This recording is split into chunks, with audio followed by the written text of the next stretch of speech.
Hello and welcome back into my YouTube channel Vikas Pandey E-Classes.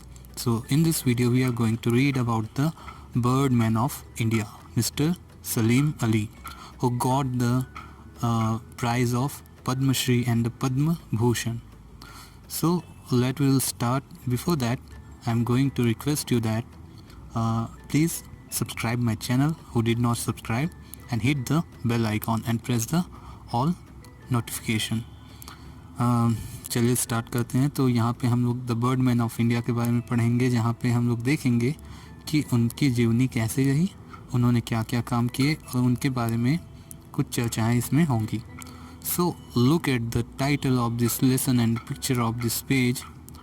What do you think you will read in this lesson? तो ये picture देख के, ये title देख के आपको क्या लगता है आप इस चैप्टर में क्या पढ़ने वाले हैं? जाहिर सी बात है, हम लोग मिस्टर सलीम अली के बारे में पढ़ेंगे, जो बर्डमैन ऑफ इंडिया के बारे से नाम से जाने जाते हैं। तो जिनको भी वीडियो अच्छा लगता है वो लाइक कर दीजिएगा, अपने फ्रेंड्स के साथ में शेयर कर दीजिएगा। कोई भी डाउट्स होते हैं कमेंट्स में आप पूछ सकते हैं। एज वेल एज आपको कमेंट्स में लिंक जो है डिस्क्रिप्शन में मिल जाएगी, जिसमें क्लास 8 और क्लास 5 की जितनी भी वीडियोस हैं उस लिंक पे क्लिक करते ही आपको एक्सेस हो जाएंगे। तो स्टार्ट करते हैं यहाँ से। You must have seen people worshipping bird, tree, animal in many places. आपने अक्सर देखा होगा कि बहुत सारे ऐसे व्यक्ति होते हैं जो बर्ड्स यानी पंछियों को, ट्रीज़ और एनिमल्स की पूजा करते हैं। After observing this you must have wondered as to why people worship nature. इन सब को देखने के बाद हमारे मन में एक ख्याल आता है कि क्यों ऐसा क्यों करते हैं आखिर लोग? नेचर की पूजा, प्रकृति की पूजा क्यों करते हैं? An easy answer to this question is because our ancestor did it. तो इसका एक सिंपल सा रीज़न हम लोग जनरली देते हैं कि हमारे जो पूर्वज हैं ऐसा करते हुए आए हैं, तो हम भी इसको ऐसा कर रहे हैं। A long time ago, worshipping birds, tree and animal were way devised by our ancestor to respect our ecology। बहुत पहले से चलते आ रहा है कि पक्षियों, पेड़ों, जानवरों आदि की पूजा करना हमारे पूर्वजों की बहुत पुरानी परंपरा है, जो हमारे जो पारिस्थितिक तंत्र, हमारी जो इकोलॉजिकल सिस्टम है उसको क्या करना, उसको सम्मान देने के लिए ये किया जाता है। This was also mean to prevent human greediness from destroying our nature wealth. यह इसलिए भी किया जाता है कि जो लालची व्यक्ति होते हैं वो नेचर को, हमारी प्रकृति को अपने लाभ के लिए क्या करते हैं, डिस्ट्रॉयड यानी तहस नहस कर देते हैं, मिटा देते हैं। Unfortunately if we look at the present situation, bird and their habitations have faced much destruction. तो आज की जो स्थिति हम लोग देखते हैं उसमें हमको पता चल रहा है कि अलग अलग पक्षियों और उनके जो हैबिटेशंस यानी उनकी जो रहने का जो आवास है वो लगभग ख़त्म होने के कगार पे है। What are the two reasons given for worshipping nature? ठीक है, तो अभी हमने पढ़ा कि कौन कौन से दो नेचर हैं वर्शिपिंग नेचर के लिए, यानी प्रकृति की पूजा करने के दो अलग अलग कारण हमने अभी पढ़े, है ना। There are about 9,000 species of bird and their size varies from 5 cm to over 2.5 meters। यहाँ लगभग 9,000 से भी अधिक प्रजातियाँ हैं, अलग अलग प्रकार के बर्ड्स हैं, जिनकी जो साइजेस हैं, उनका जो आकार है वो 5 सेंटीमीटर से 2.5 मीटर तक अलग अलग वेरी करते रहता है, चेंज होते रहता है। इट मीन्स छोटे से लेके बहुत बड़े तक बर्ड्स हैं। The humming bird is the one of the smallest species of the bird and the ostrich which reaches a height of over 8 feet in the largest bird of the planet। हमने humming bird का नाम सुना है, जो क्या है, दुनिया का सबसे छोटा बर्ड है ना। और ऑस्ट्रिच यानी शुतुरमुर्ग, जो दुनिया का सबसे लंबा ऊंचा बर्ड है, जिसकी ऊंचाई क्या होती है, 8 फीट तक लंबी होती है। तो इस तरीके से हमारे जो वर्ल्ड में जो है, हमारे प्लेनेट में तो एकदम छोटे से पक्षी से लेके एक बड़े से पक्षी तक भी यहाँ पे पाए जाते हैं। There are birds which are known for their swiftness such as eagle and the hawk. There are other birds such as the vulture which are known for flying at high altitudes. हमारे यहाँ पे देखने को मिलते हैं अलग अलग पक्षियाँ, जैसे मान के चलते हैं which are known for their swiftness, यानी वो एक जगह से दूसरे जगह पे बहुत तेज़ी से उड़ने के लिए, एकदम तेज़ गति से जाने आने के लिए जाने जाते हैं। जैसे आपके हो गए ईगल और हॉक। ईगल यानी आपका बाज बोलते हैं ना, वैसे ही हॉक भी एक चिड़िया है। वैसे ही वल्चर यानी गिद्ध, जो बहुत अधिक ऊंचाइयों तक क्या कर सकते हैं, उड़ सकते हैं। तो ऐसे अलग अलग क्या हैं, अलग अलग प्रकार के जो हैं बर्ड्स पाए जाते हैं। एल्टीट्यूड मीन्स ऊंचाइयाँ, okay. There are also several birds which have lost the power of flight, such as ostrich, the emu and the kiwi.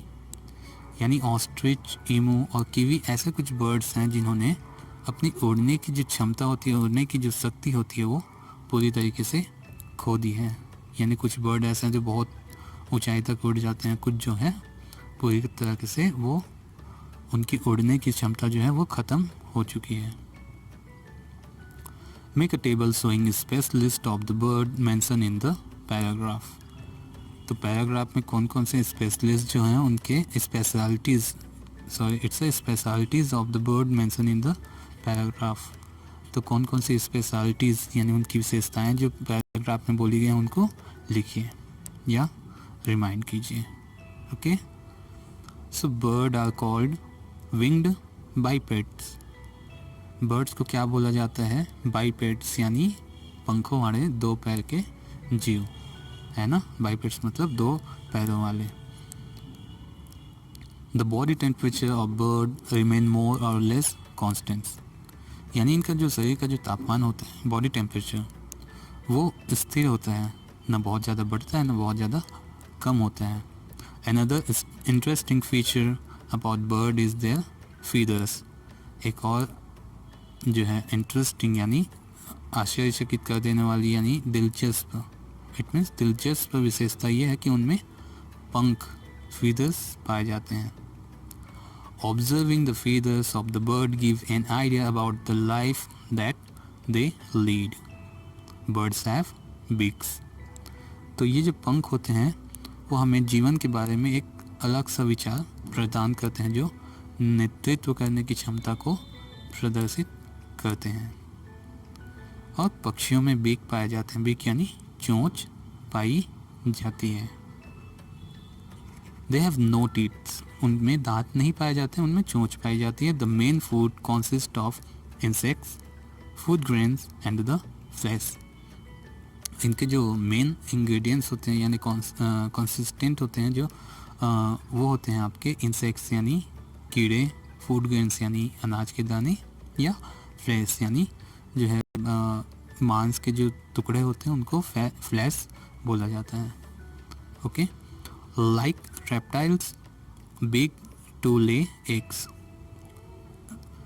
So like reptiles birds to lay eggs. जैसे जो reptiles यानी रेंगने वाले जो जीव जंतु होते हैं वो अंडे देते हैं, वैसे ही बर्ड्स भी क्या होते हैं, अंडे देने वाले जीव जंतु में आते हैं। They have keen sense of sight and hearing but their sense of smell and taste is poor. इनकी जो देखने की क्षमता होती है वो बहुत ही अच्छी होती है। साथ ही साथ हियरिंग यानी उनके सुनने की भी क्षमता बहुत अच्छी होती है। लेकिन but their sense of smell and taste is poor, लेकिन इनके सूंघने और जो है टेस्ट यानी जो स्वाद की जो क्षमता होती है वो बहुत ही खराब होती है। Bird have the wonderful capacity of adjusting their vision quickly. इनकी जो क्षमता होती है वो जो उनका जो विज़न होता है यानी देखने की जो क्षमता होती है बहुत ही क्विकली वो क्या कर सकते हैं, उसको बहुत दूर की चीज़ को फोकस कर सकते हैं, बहुत पास की चीज़ को आसानी से देख सकते हैं। As a result they can shift their focus from distant object to nearby object in a fraction of second. यानी यहाँ पे ये बताया गया है कि इतनी तेज़ होती है इनकी देखने की जो क्षमता होती है, फोकस एडजस्ट करने की क्षमता, कि विद इन सेकेंड, यानी सेकेंड से भी कम समय, फ्रैक्शन ऑफ सेकेंड में ये क्या कर सकते हैं, बहुत दूर की चीज़ को देखते रहेंगे और सडनली वो बहुत पास की चीज़ को भी तुरंत फोकस कर लेंगे। आप कभी ध्यान दीजिए कि दूर की चीज़ को देखते रहिए, फट से पास की चीज़ को देखिए, देखने में झुंझलाहट होती है। तो ये चीज़ें उनमें नहीं पाई जाती, बहुत तेज़ी से ये स्विफ्ट करते हैं। Find the speciality of the bird given in the paragraph. Again, this is repeated. Okay, find it in your book. In the India, the word of the bird was exposed to us by the great Salim Ali contribution. हमारे जो भारत में okay जो दुनिया के लिए एक सबसे बड़ा योगदान रहा वो मिस्टर सलीम अली का रहा, ठीक, जिन्होंने बर्ड्स के बारे में, अलग अलग बर्ड्स के बारे में उनका जो कॉन्ट्रीब्यूशन रहा, ओके, योगदान रहा, वो जाना जाता है, सराहनीय है। So that's why he is affectionate known as the birdman of India. इसी कारण इनको क्या है, बर्डमैन ऑफ इंडिया यानी भारत का पक्षी प्रेमी भी इनको कहा जाता है। Salim Ali was burn on 12 नवंबर 1896। इनका जो जन्म है 12 नवंबर 1896 को हुआ था। He is maternal uncle Amruddin Tyabji, it's Amruddin Tyabji bought him up. इनके जो मैटरनल अंकल यानी मामा जी जो थे, उन्होंने इनको पाला पोसा था। मिस्टर अमीरुद्दीन तैयबजी ने पाला था। His uncle was a Hunter and a nature lover. और उनके जो चाचा जी थे वो एक शिकारी थे और प्रकृति प्रेमी भी थे। Under his guidance Salim learn to hunt and appreciate the nature around him.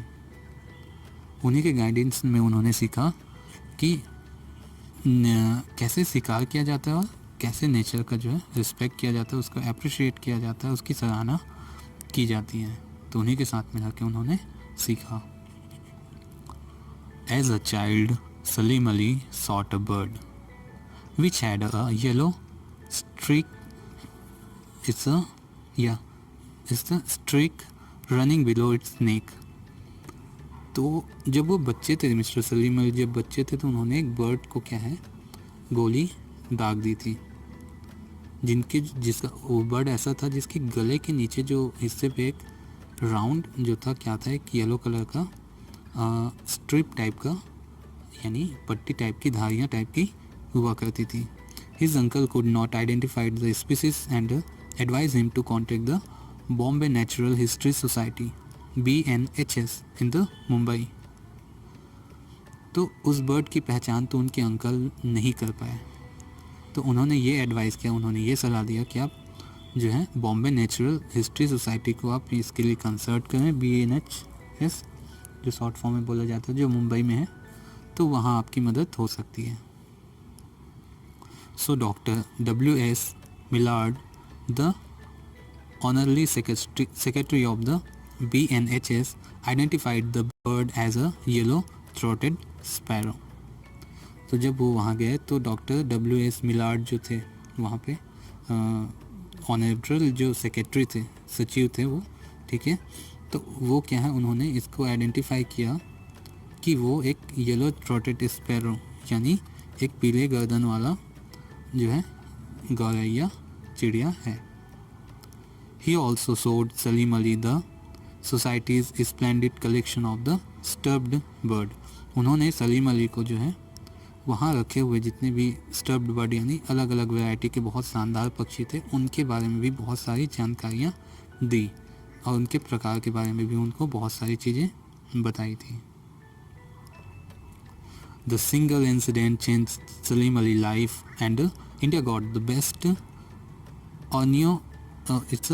ornithologist as a result। Ornithologist बोलते हैं, जो पक्षी विज्ञानी होते हैं उनको ऑर्निथोलॉजिस्ट बोलते हैं। तो ये जो इंसिडेंट था, ये जो घटना थी, उन्होंने एक भारत को एक बहुत ही टैलेंटेड बर्डमैन यानी मिस्टर सलीम अली से मिलवाया, ऑर्निथोलॉजिस्ट यानी पक्षी विज्ञानी से मिलवाया।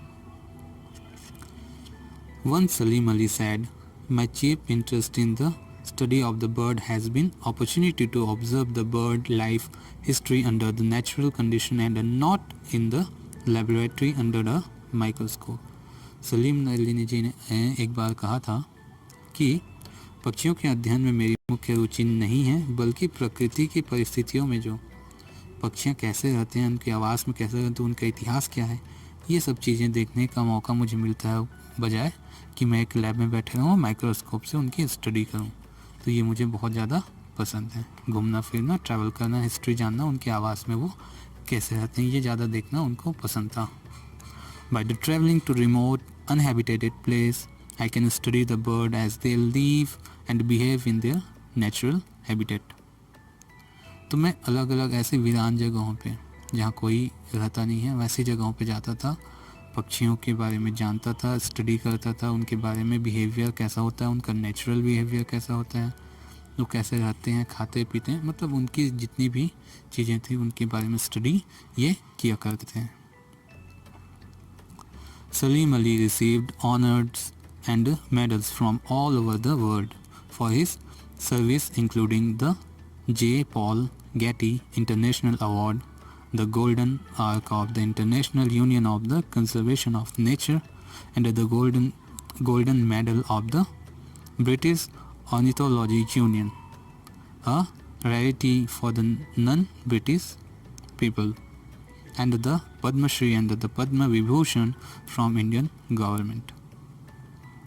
तो सलीम अली जी को पूरी दुनिया से अलग अलग प्रकार के एक अच्छे ऑनरेबल पर्सन के बारे में जाना गया और उनको बहुत सारे ऑनर्ड मतलब सम्मान से यानी पुरस्कारों से सम्मानित किया गया था। जैसे जे पॉल गेटी इंटरनेशनल अवार्ड उनको मिला था, golden arc of international union for conservation of nature ये मिला था, the golden medal of the British ornithology union इसके द्वारा भी उनको अवार्ड मिला था, जो बहुत ही रेयर होता है, यानी ब्रिटिशर्स नहीं होने के कारण नहीं दिया जाता, लेकिन ये भारतीय होने के बावजूद भी इनको मिला था, सोच सकते हैं ना। और भारत की ओर से इनको पद्मश्री और पद्म विभूषण से नवाजा गया था। तो हमारे भारत में सबसे बड़ा जो पुरस्कार होता है, जो वो सम्मान होता है, वो कहलाता है भारत रत्न। उससे फिर नीचे आता है पद्म विभूषण, फिर उसके बाद पद्म भूषण और उससे नीचे पद्म श्री। तो इनको सोच सकते हैं आप, फोर्थ नंबर जो थर्ड नंबर का जो पुरस्कार है वो इंडियन गवर्नमेंट की ओर से दिया गया था। तो काफ़ी ज़्यादा क्या है, सम्मान की बात होती है ये। His timely intervention saved the Bharatpur bird sanctuary and the silent valley national park. तो इन्हीं का जो हस्तक्षेप था, उनके हस्तक्षेप में, उनके प्रयासों से ही भरतपुर बर्ड सेंचुरी और साइलेंट वैली जैसे नेशनल पार्क को जो है बचाया गया। His famous book, The Book of the Indian Birds, The Bible of the Birding Ornithologist, ठीक है, कि इनका जो एक बुक लिखा गया इनके द्वारा, the book of Indian bird जो है, और दूसरे पक्षी विज्ञानों के लिए एक बाइबल यानी बहुत ही अहम पुस्तक के रूप में जाना जाता है। He passed away in 1987 at the age of 91। इनका जो देहावसान जो है, देहांत जो है 91 साल की 91 ईयर की एज में 1987 को हुआ। He is no more but his legacy live on. यह हालांकि ज़िंदा तो नहीं है अभी, लेकिन इनकी जो विरासत है वो आज भी जीवित है। His dedication of the ornithology and has left behind committed group of the amateurs bird watchers all over the India। इनका जो पक्षियों के प्रति जो शौक़ था, जो रुचि थी, और जितना इन्होंने किया, वो बाकी जितने भी पक्षी विज्ञानी हैं या शौकिया रूप से जो पक्षी के बारे में जानना पसंद करते हैं, उनसे कहीं ज़्यादा आगे रहा। और इन्होंने एक बहुत ही अच्छा जो है ग्रुप, यानी जो कमिटेड हैं बर्ड्स के लिए, वैसा ग्रुप छोड़ के ये गए। तो इसको लिखा है राइटर ग्रुप्स ने, यानी कई लेखकों ने मिलकर इसको लिखा हुआ है। तो ये story basically mister Salim Ali the bird man of India के बारे में थी। तो आपको स्टोरी कैसे लगी, पढ़ाने का तरीका कैसा लगा, उसके बेसिस पे आप लाइक, शेयर और सब्सक्राइब कीजिएगा। कोई भी डाउट्स होते हैं तो कमेंट्स पे आप पूछ सकते हैं। लिंक आपकी डिस्क्रिप्शन में दी हुई है जहाँ पे आप जाके पूरे क्लास 8 और क्लास 5 की जितनी भी वीडियोस हैं एक्सेस कर पाएंगे। सो बाय बाय।